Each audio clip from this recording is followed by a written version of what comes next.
guys आज चाहिँ हामी कलाघर घुम्न आछौँ सिन्धुली कलाघर हामी यहाँ दाइ हुनुहुन्छ यता हामी सर हुनुहुन्छ यता हाम्रो सर हुनुहुन्छ कलाघरमा यति रमाइलो छ नि यहाँ यो के हो यहाँ पशुपतिनाथ यहाँ गुराँसको बोट पनि छ सिन्धुली कलाघर अति नै रमाइलो छ क्या हामी पनि म पनि आएको थिइनँ आज आएको खुब रमाइलो लागिरहेको छ एकदम चिसो छ गर्मी महिनामा यो के छ यहाँ ढ्याङ्ग्रो पनि छ क्या बच्चा यो ढ्याङ्ग्रो बज्यो क्या सब छ यहाँ जानकी मन्दिर पनि छ जनकपुर जानै पर्दैन यहीँ छ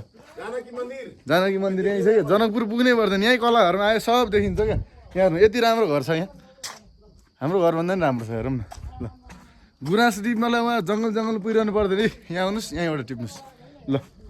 पशुपति जान्छ भने नजान्छु यहीँ छ पशुपतिनाथ बाजा बजाउनु तपाईँलाई बिहे वर्तमान केमा बाजा चाहिएको छ नि भन्नु होला यहीँ छ क्या है ल सोनाई छ यो के हो यो ढोलकी पनि यहीँ छ सब छ क्या यहाँ नभएको केही छैन डम्फु पनि यहीँ छ है डम्फु यो के हो यो के हो दमा छ यहाँ बाजा छ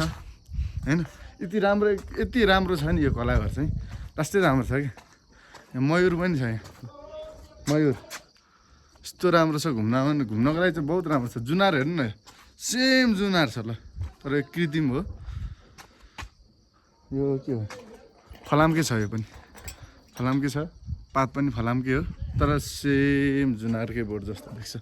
यहाँ झ्याम्टा बिहेमा बजाउने झ्याम्टा पनि छ यसमा